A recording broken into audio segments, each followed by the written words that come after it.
जय महाराष्ट्र मित्र मंडळी, कशा आहात तुम्ही? तर आज आपण जातो प्रयागराज. तर धुळे ते प्रयागराजचा हा पहिला आपला सफर आहे आणि मी पहिल्यांदा म्हणजे आपल्या लाईफमध्ये जातोय प्रयागराजला आणि खूप एक्सायटेड आहे. तर सकाळी निघताना आम्ही सर्वात पहिले दोघी भावंडांना बाय करतो आणि रस्त्यात घेताना आम्ही थोडंफार बिस्किट वगैरे घेतो की आम्हाला रस्त्यामध्ये काही प्रॉब्लेम नको यायला. त्याच्यामुळे मग रस्त्याने झाला तर आमचा प्लॅन असा होता, इथून पहिले आम्हाला मालेगाव जायचं होतं. मालेगावून ट्रेन पकडायची होती, ट्रेनवरून डायरेक्टली प्रयागराज भेटणार होतो. तर सर्व पहिला सगळ्यात आमचे धार्मिक भाऊ, आमचे लहान बंधू हे आपल्या गाडीचा पाय पडता, आपल्या लक्ष्मीचा पाय पडता आणि इथून आम्ही निघतो हायवेच्या दिशेने. तर हायवे समोरच होता. हायवेला आम्ही एका दोन गाडीला कॅनवायला हात दिला, डिझेल टँक ती थांबली आणि तिथूनच आम्ही बसलो.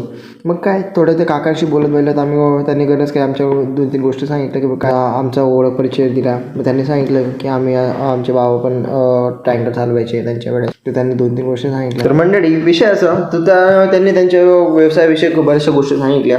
आज मला थोडं व्लॉग आणि एडिटिंगला थोडा वेळ लागतो, तर त्यात काही विषय नाही. प्लस विषय असा इथला आम्हाला खर्च खूप लागला होता. त्यातील मी सांगतो आम्हाला येण्या जाण्याचा खर्च आणि कशाचा खर्च आम्ही खूप तुम्हाला शेवटी सांगूच. त्यात म्हणून तुम्ही ब्लॉग शेवटी नक्की बघा. आता तुम्ही जी ॲम्ब्युलन्स बघितली होती त्या ॲम्ब्युलन्सचा विषय असा, तर एक जण जो मुलगा होता तो वर्ल्ड रेकॉर्डसाठी तिथून त्याच्या पुढे ॲम्ब्युलन्स आणि मागं त्याची कार चालत होती फॉर वर्ल्ड रेकॉर्ड. तर आम्ही मस्तपैकी आमचा जो ट्रॅव्हलिंगचा रूट वगैरे जो पण होता आणि एन्व्हायरमेंट आम्ही खूप एन्जॉय करत आम्ही पोचलो मनमाडला. आणि मनमाड सिटीला इकडे डेपोची साईडचा रस्ता होता. आम्ही यांना बाय करून आम्ही निघालो. तर मग काय इथून तुम्ही पुढे ऐका. फायनली मनमाडला पोचलो आहे आणि आता रेल्वे स्टेशनकडे जायचा विचार आहे. तर थोड्या वेळात पोचू आणि तिथून डायरेक्टली प्रयागराजची ट्रेन. इथून आम्हाला मनमाडची ट्रेन पकडायची होती म्हणून आम्ही माझ्या मते तर आम्ही कदाचित लेट आलो, बट तसं नाही.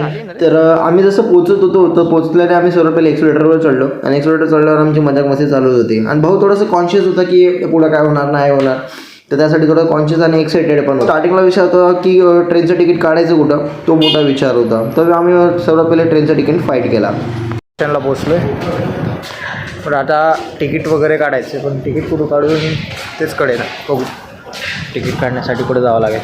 एवढं स्टेशन बघितलं पण स्टेशनवर लोकच दिसली नाही. मी सांगतो म्हणजे एकही माणूस असा स्टेशनसाठी वेटिंगला थांबलेला नव्हता. अख्खं स्टेशन खाली होतं.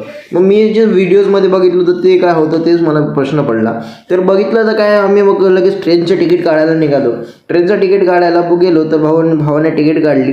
तो बघा मित्रांनो, तिकीट घेतलं गेलं आहे. आता किती वेळात ट्रेन आहे? काय सांगितलं तसं येणार आहे. बरं, प्लॅटफॉर्म नंबर 2ला ट्रेन क्रमांक 2वर सांगितलं आहे. बघू आता. प्लॅटफॉर्म क्रमांक 2वर आमची ट्रेन होती. तर आम्ही दोघी भाऊ निघालो. आम्ही प्लॅटफॉर्म क्रमांकाची ट्रेनवर बघतो तर काही जी ट्रेन आम्ही जिची वाट बघत होती ती आमच्या डोळ्यासमोरच होती आणि आम्हाला कळेच नाही की ही गुवाहाटीची ट्रेन ही प्रॉपरली प्रयागराजला जाणार आहे. आम्ही एखाद्या टीटीला विचारलं, टीटी म्हणे हो म्हणे हीच जाणार आहे.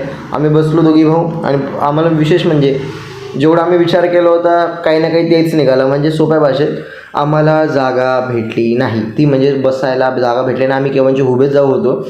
मग शेवटी जाऊन एक आमचा मित्र होता जो मला ट्रॅव्हलिंगच्या वेळेस भेटला.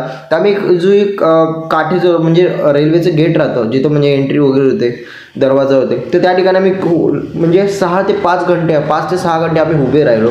त्यानंतर आम्हाला कुठेतरी तिथं शांततेत जागा भेटली. ती पण तिथंच बसावं लागलं ना की दुसरीकडे. आणि टोटली फुल म्हणजे स्लीपर फुल होती. S5 म्हणजे क्लास 1 फुल, सगळे फुल होते. जेवढं की काही ठिकाणी वाटलं की होईल, ठीकठाक होईल.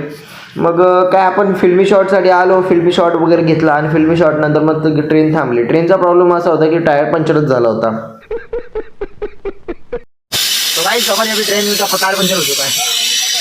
ट्रेनचा ब्रेकिंग एअर प्रेशर जो राहतो तो लीक झाला होता. तर हे आमचे मध्य प्रदेशचे भाऊने समोर आम्हाला सांगलीकर भेटले होते. ते पण प्रयागराजलाच जात होते. तर विषय असा, तर इथं जो विषय होता, इथं काही स्टेशनला थांबल्यावर लोकांना आम्ही दरवाजा असे तोडायला करायची की आम्हाला एंट्री करून दे, पण जागाच नव्हती.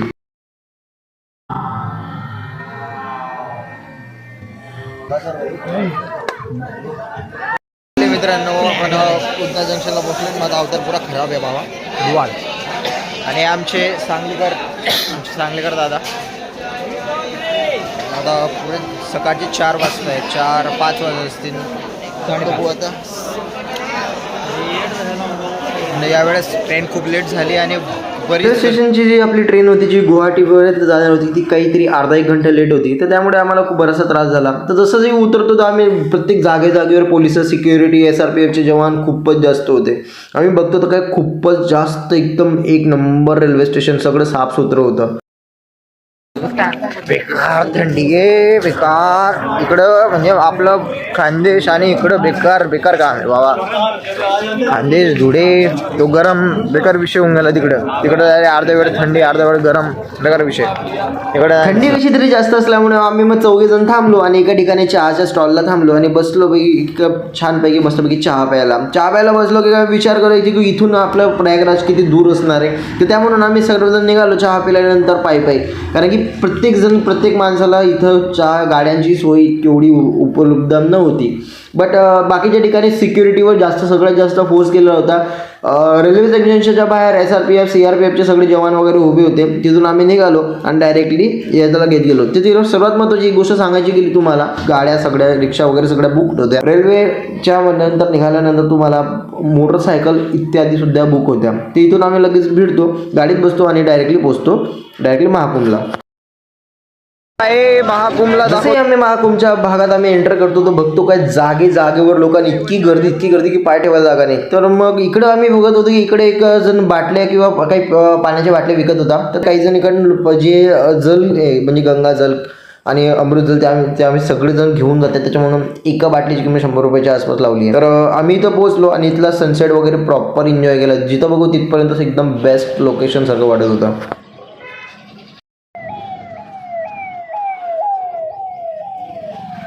पोलिसांच्या गाड्या जात आहे.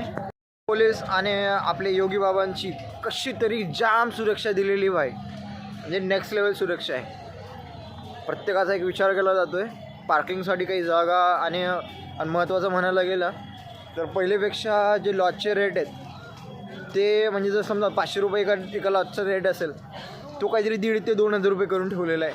ज्या ठिकाणी 1,000 रुपये असेल तिथे काही 3,000 रुपये किंवा 4,000चं लॉजचा हे असणार आहे. समजतं आहे. म्हणजे आता जसं प्रगतशील आहे म्हणून त्याला जी किंमती ती वाढणारच आहे. ठीक आहे. तर येणार तर काहीतरी पुढचं प्लॅनिंग करूनच येणार. अजून तरी मी सांगतो आजची 8 तारीख आहे, कालचा 7 तारीख होता. ठीक आहे, 7 फेब्रुवारी. अजून तरी 24 किंवा 25 तारखेपर्यंत चालणार आहे. पण कंप्लीट करूया पुढं. ठीक आहे. गाईज पोचलो आता काय म्हणता प्रयागराज महाकुंभ. आता मागं बघशाल तर पूर्णपणे गर्दी आहे. चला कशी तरी गर्दी आहे. लवकर पोचू. आता मेन आमचं रिझन आहे आम्ही दुसरीकडे पुलाकडे जातोय, म्हणजे जे मेन संगमचं याच्यावर आहे त्या मेन संगमावर जाऊ आणि तिथं प्रॉपर्ली करू. हे आमचे दादा, हे आमचे सांगलीचे आहे. त्या दादांच्या सोबत मी आधी व्हिडिओमध्ये दाखवलं असेल तुम्हाला. दादा आम्ही सगळे दादा पोचलो आहे याला. आता पुढं बघू, आता थोडंसं एक्सप्लोरेशन करणार आहे काय होणार काय नाही. बाकी गर्दी इतकी आहे की जेवढं आधी मी बघितलं होतं व्हिडिओजमध्ये तर त्याच्यापेक्षा पहिल्यापेक्षा खूप गोष्टी ज्या आहेत ना त्या बऱ्याचशा कमी आणि जास्त आहे. म्हणजे समजून घ्या पहिल्यापेक्षा गर्दी थोडीशी कमी आहे. बट ॲड इज प्रेक्षकांची आणि जे बघणार आहे त्यांची गर्दी तशीच आहे. बाकी काही विषय नाही. चला पुढे भेटूया. थोडी कमी पहिल्यापेक्षा कमीच होती. तरी हे आहेत 12 ज्योतिर्लिंग ते बनवलेले होते. तर आम्ही इथून डायरेक्ट पहिल्या पुलाकडे जाण्याकडे बघतो आणि खूप थकलेलो होतो.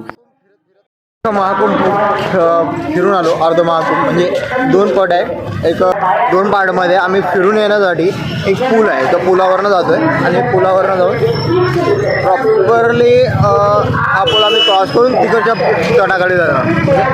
तिकडचा तट आम्हाला क्रॉस करायला. आम्हाला जरा माहिती नसल्यामुळे आम्ही प्रत्येक वेळेस 3 ते 4 फेऱ्या म्हणजे पूर्ण अर्ध महाकुंभाच्या 3 ते 4 फेऱ्या गेल्या, पण आम्हाला काय माहीत नव्हतं की बाबा कुठं काय करायचं आहे आणि कोणता मेन संगम आहे कोणता नाही आहे.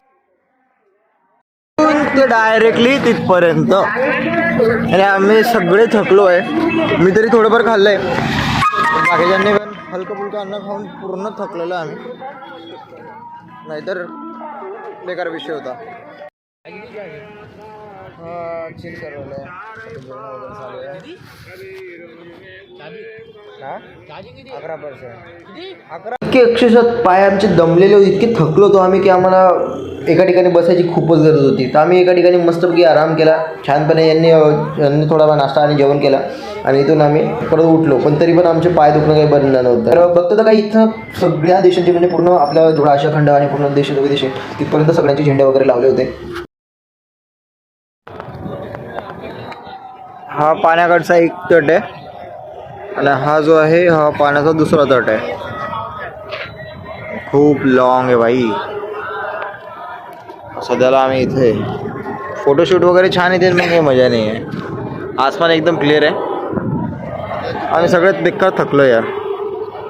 कोण बसतंय कोण उठतंय. बघून आम्ही गंगा आरतीच्या किनाऱ्याला एका ठिकाणी आलो आणि इथे तिथून आम्ही सर्वात पहिले शाही स्नान सगळ्यांनी केलं. सर्वात पहिले मी शाही स्नानच्या दूरच्या डुबक्या मारल्या आणि डुबक्या मारल्यानंतर सगळ्यांनी एक एक करून, कारण की एक जण आमच्या सिक्युरिटीसाठी म्हणजे आमच्या बॅग्स वगैरेसाठी एक जण तिथं थांबायचा आणि बाकीचे जे 2 ते 3 जणे त्या स्नानसाठी जायचे.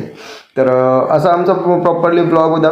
तर पुढच्या ब्लॉग तुम्हाला तर सर्वात पहिले आमचे हे जे सांगलीकर होते यांचं नाव होतं गणेश पाटील आणि गणेश पाटील हे प्रॉपरली एक व्यावसायिक होते आणि व्यावसायिकांचा यांचा विषय असा, हे सांगलीकरांचे यांचा सर्वात मोठा दुधाचा बिझनेस होता, म्हणजे शेतकरी माणूसच होता.